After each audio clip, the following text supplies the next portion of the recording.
Conozcamos lo nuestro, hoy se traslada al municipio de Ciénaga de Oro, el cual se encuentra ubicado al nororiente del departamento, a 36 kilómetros de su capital, Montería. Hoy contamos con la grata presencia de don Silvio Burgos, quien nos contará cómo fueron esas vivencias que le dejaron sus abuelos. Oye, si no te has suscrito, es el momento. Hazlo ahora y apoya estos contenidos. Lo mejor de nuestra cultura en Conozcamos lo Nuestro. El espacio que difunde los valores culturales que nos identifican. Vívelo.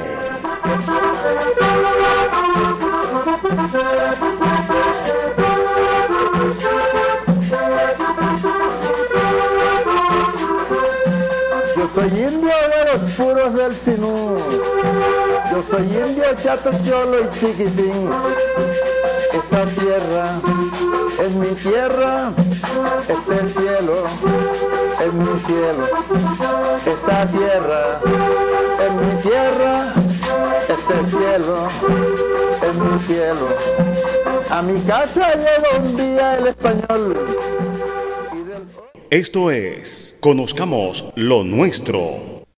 En Ciénaga de Oro podemos encontrar numerosas construcciones que dan fe de su prominente pasado y de la incalculable pujanza de sus habitantes.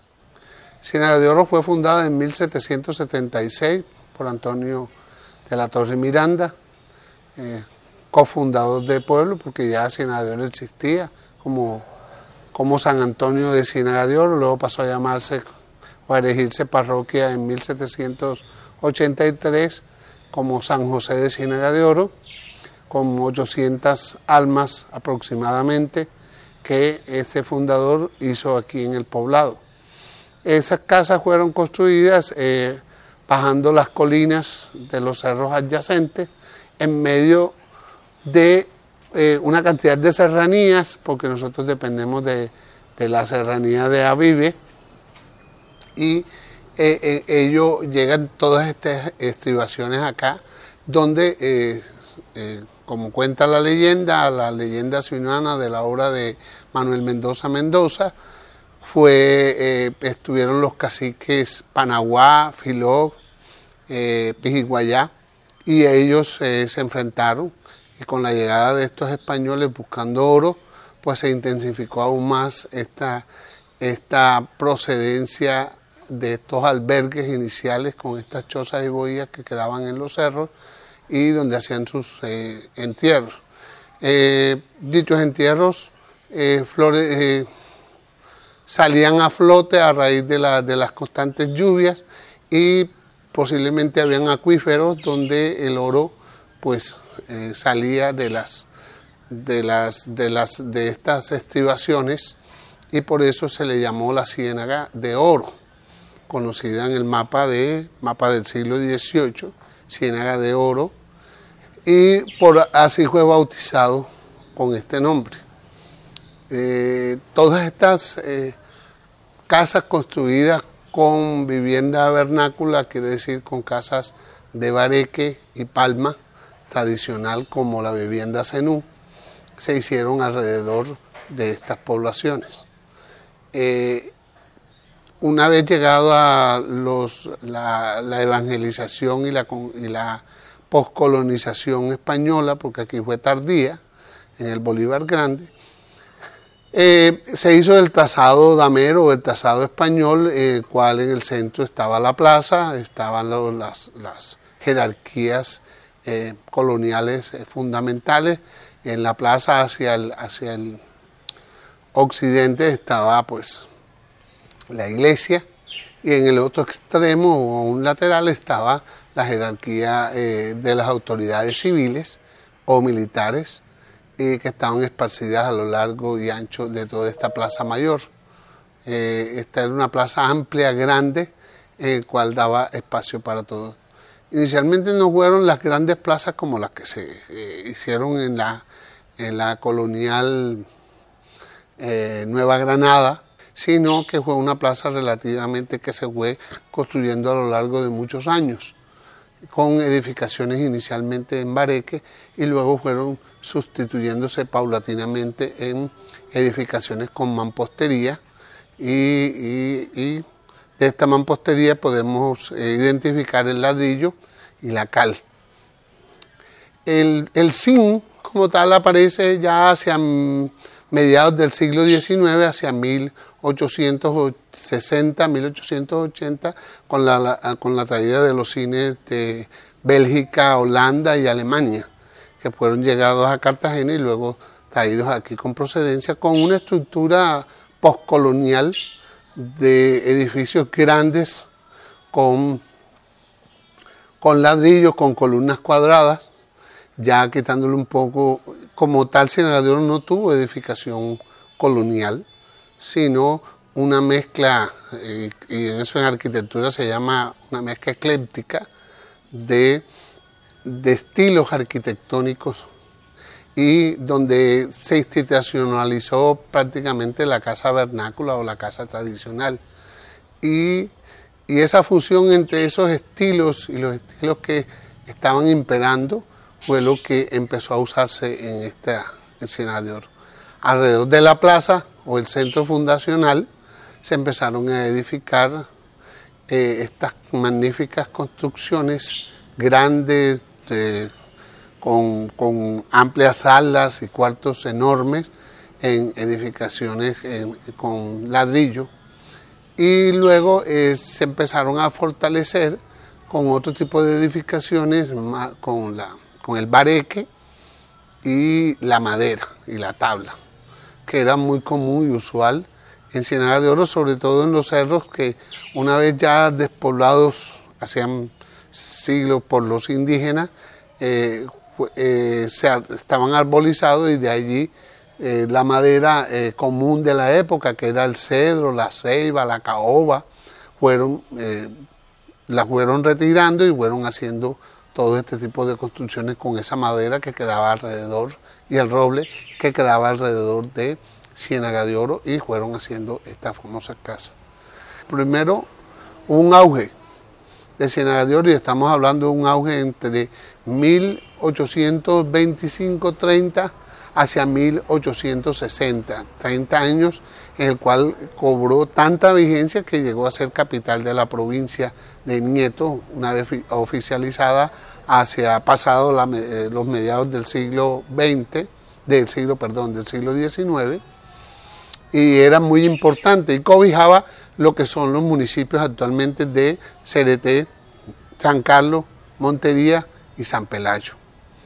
Entonces era tanta la predominancia de Ciénaga de Oro que muchas de estas familias que estaban ubicadas en Cartagena se desplazaron hacia Ciénaga de Oro después de la época postindependentista y después del cerco que hizo Murillo. Cartagena quedó despoblada, y estas grandes, o algunas familias de estas, se vinieron para Ciénaga de Oro a vivir, y de hecho construir muchas de estas casas que aún hoy en día logran mantenerse. Ya pasado esta época de 1860, entrado esa década de 1860-1870, como en toda Colombia comienzan las guerras civiles, guerras entre partidos por el surgimiento de los dos grandes partidos, liberal y conservador, y por la toma del poder. Ciénaga de Oro no es ajena a esta situación, y alternando esto ocurren nefastos incendios que acaban con más de media localidad. Cada uno de estos incendios producto de estas guerras civiles, tanto así que la última, que ya fueron 4 grandes incendios, y el último en 1900, un 22 de diciembre, Ciénaga de Oro, más de 70 casas son destruidas. Esto igual ocurre en Lorica, y Montería también sufre estos estragos de los incendios, porque la mayoría de casas para la época son de palma o madera, y son prácticamente punto focal para la destrucción total de ese tipo de viviendas. ¿Cuál se vienen salvando las casas? Aquellas casas que son construidas en bareque y que tienen ya, con la entrada de la llegada del zinc, construcciones en zinc para darle un poco más de seguridad, o aquellas que son en mampostería y en ladrillo ya son más resistentes a este tipo de fuego y no se... Creo que ahí comienza una primera causa de la decadencia de estos pueblos, como así también ocurrió con Lorica, que era el epicentro de mediados del siglo XIX, y Montería cobra auge fundamental por el encuentro, primero la llegada de Luis Stifler por el río Sinú hacia 1840, su libro, y el auge maderero y del caucho en el Alto Sinú, y eso, punto obligado es Montería como puerto, por estar adyacente al río Sinú. Eso causa un florecimiento muy grande hacia finales del siglo XIX, y ya para el siglo XX, en 1920, Montería es una populosa ciudad de más de 20.000 habitantes, y esto hace que muchas personas de las diferentes subregiones que tiene el departamento de Córdoba emigre, y Ciénaga de Oro no es ajena a ello, y por eso muchas de estas personas emigran hacia estos pueblos y Ciénaga de Oro va quedando sola. Pero los pobladores se las ingeniaron e hicieron unas nuevas edificaciones, cambian los estilos, llega el estilo neoclásico y comienza aquí en Ciénaga de Oro con la alcaldía municipal, comenzada en 1906 y finalizada en 1916, con una fachada toda con portones y con columnas. Y igualmente se da inicio hacia 1922 la Escuela Urbana Primera de Varones, hoy Casa de la Cultura, su construcción con fachadas clásicas, igual construcciones de personas pues pudientes de la época que construyen edificaciones de estilo republicano, como la Casa Burgos Brun, que existe actualmente y que está recientemente remodelada. Entonces esto es un ejemplo de todo el trabajo. Ahora, ¿cómo llegan esos estilos aquí? Simplemente por personas que tenían esos vínculos directos con familias en Cartagena o viajaban al exterior, copiaban los modelos y los traían aquí, como ocurrió también en Montería con los franceses que llegaron e hicieron réplicas de los modelos europeos. Y por eso este estilo neoclásico se repite. Hacia 1928 se inaugura el cementerio municipal con un estilo muy parecido al anterior. Ya están levantadas muchas de las casas, la Casa Burgos Rubio se levanta hacia 1880, que actualmente está, y la casa del maestro Lafón, que es de primer cuarto del siglo XX, en tabla con vivienda vernácula. La casa Otero, que actualmente es de la familia Pacheco Arroyo, y en fin, una serie de viviendas con unas mezclas muy interesantes que subsisten. Otras desgraciadamente han sido demolidas o arrasadas, y sobre todo destacando las casas que aún de vivienda tradicional, que es la de bareque y paja, que se mantiene. Se mantienen quizás por lo fresco que son y porque sus dueños o propietarios quieren mantenerla así.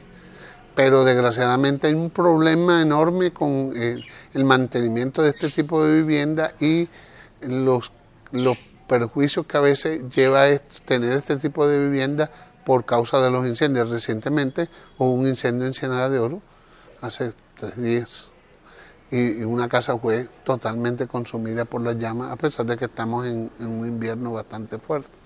Entonces, eso yo creo que es uno también de las consecuencias de tener una casa de esta, el problema que puede ocasionar por lo insegura que pueda ser desde este punto de vista. Sin embargo, Ciénaga de Oro, quizás por ese dejamen y por esa emigración que tuvo de muchas personas hacia mediados del siglo XX que marcharon de aquí y dejaron, la situación a veces económica que fue precaria, se mantuvo estática por muchos largos años, haciendo que estas casas no fueran devastadas, por así utilizar esa palabra, y se mantuviera el estilo original. En algunas, desgraciadamente, fueron sustituidas, fueron cambiadas por elementos que son foráneos y que no constituyen una pieza fundamental que le dé la calidad y la estética adecuada a la vivienda. Cada una de estas construcciones son un trozo de historia que conviven combinando el presente y el pasado. En cuanto a la parte eclesiástica, podemos mencionar que la parroquia se erigió hacia 1783, pero con un templo pajizo, sencillo, de bareque. Ella perduró mucho tiempo así, justamente en la esquina, en una esquina lateral del Parque Central de Ciénaga de Oro. Luego, pasados 100 años, ya vislumbraron hacer una iglesia mucho más grande en mampostería, por iniciativa de un clérigo de la época, Joaquín Franco, oriundo de aquí de Ciénaga de Oro. Pusieron la primera piedra angular en 1884 en esa esquina para iniciar la obra. Pero por motivos de que se vino después la Guerra de los 1000 días, muchos problemas de tipo social y económico, se suspendieron las obras por muy largo tiempo. También hacia ese mismo principios del siglo se quemó totalmente la iglesia de bareque que existía en la esquina, tuvo que hacerse una. Por ahí existía un plano muy bueno del templo momentáneo que se hizo en tabla de la iglesia. Esa perduró por espacio de alrededor de 50 años, hasta que en 1956 al 57 se inauguró el templo parroquial, obra hecha por un cura español llamado Daniel Sanfiliu, que la concluyó. Inicialmente el cura tenía un proyecto más que todo mozárabe, de su idea y concepto de la localidad de donde él procedía en España, pero una vez que él se marchó de esta parroquia y fue sustituido por otro párroco que se llama el padre Hernández, cambiaron los diseños, fueron remodelados y cambió a la fachada que tiene actualmente, que es en granito. Es un templo bastante grande, estilo catedral, y fue pues aproximadamente, la iglesia lo que tienen son 70 años. Ese mismo cura español hizo la capilla de Fátima hacia mediados del siglo XX, con piedra, y él mismo la construyó la obra porque él era arquitecto y a la vez era maestro de obra. Y él mismo enseñaba a los orenses a construir esa obra y guiarla, y tenía los conceptos muy claros de esto. Esas dos obras fueron realizadas, incluso hizo más obras por otros lugares según lo que se viene investigando. En el mandato del alcalde Luis Burgos Brum, se construyeron las albarradas y las murallas que actualmente tiene el Caño de Aguas Prietas, producto de multas que le propinaban a cualquier ciudadano de la época, y cada multa no era tanto la cárcel, sino era pagándola en cemento para él hacer ese tipo de obras complementarias, ya que el gobierno de Rojas Pinilla, que duró aproximadamente 4 años, le favoreció estar mucho tiempo en la alcaldía, cuando en esos momentos estas alcaldías que eran nombradas dedocráticamente duraban 1 año o menos, o algunos meses cada alcalde.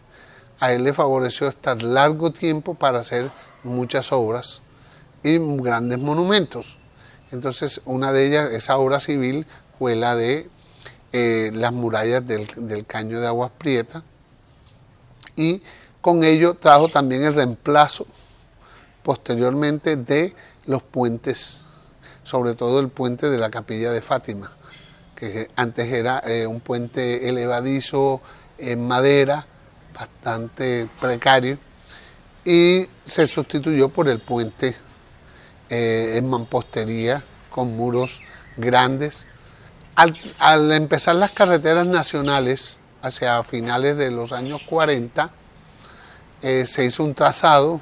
Inicial era partiendo el pueblo en dos, luego vieron que eso no era posible y se fueron hacia un lateral de la carretera y crearon un segundo puente.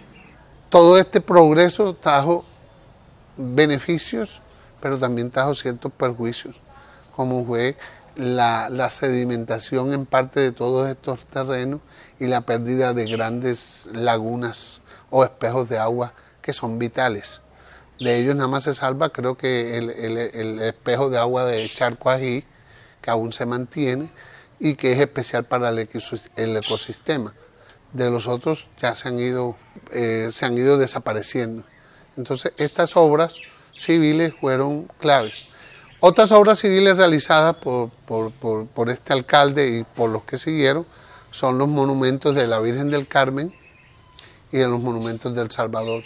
Hacia finales de mediados del siglo XX y principios de los años 60, tanto la Virgen del Carmen como el Salvador, esculturas en concreto, en varillado, rígidas, las trajeron desde Medellín en mulas y luego las desembarcaron aquí y las fueron armando en piezas y son las que están actualmente. La mejor conservada es la Virgen del Carmen.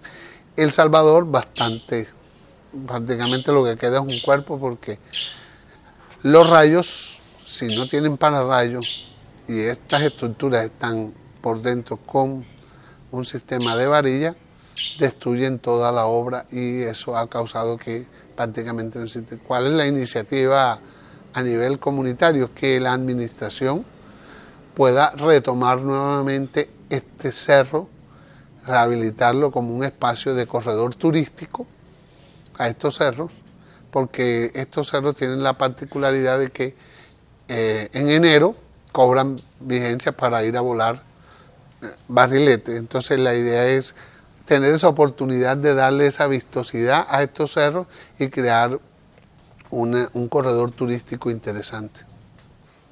Ciénaga de Oro es una tierra mítica, una tierra de encanto, una tierra de muchos saberes y de muchos conocimientos. Esta parte histórica de Ciénaga de Oro, de este recuerdo sentido, de estas casas tradicionales que guardan todos esos ayeres que ya hoy no están, pero que precisamente se tratan de conservar, es lograr mantener la cohesión con toda la comunidad orense. Por eso invitamos a todas aquellas personas que ven este programa, que nos siguen, a que se acerquen a Ciénaga de Oro y puedan disfrutar de estos pueblos que se resisten a perderse, a extraviarse en el tiempo. Aquí permanece todavía ese arraigo de la tierra, ese arraigo ancestral, y que las casas, los lugares, las calles, las plazas nos están invitando a que nos sigamos esa ruta y que la ruta conduce a Ciénaga de Oro. Ciénaga de Oro está cerca de ti. Ciénaga de Oro, tu nombre se eleva cual incienso que ofreces al cielo, y a tus hijos con gloria y anhelo les infundes la fe y el valor. Son tus cerros cual dos centinelas que te guardan perenne la entrada, pregonando la historia pasada de nobleza de férvido ardor. Mansamente tu caño te baña y a tus pies silencioso se inclina, y después lentamente camina a llevar tus mensajes de amor.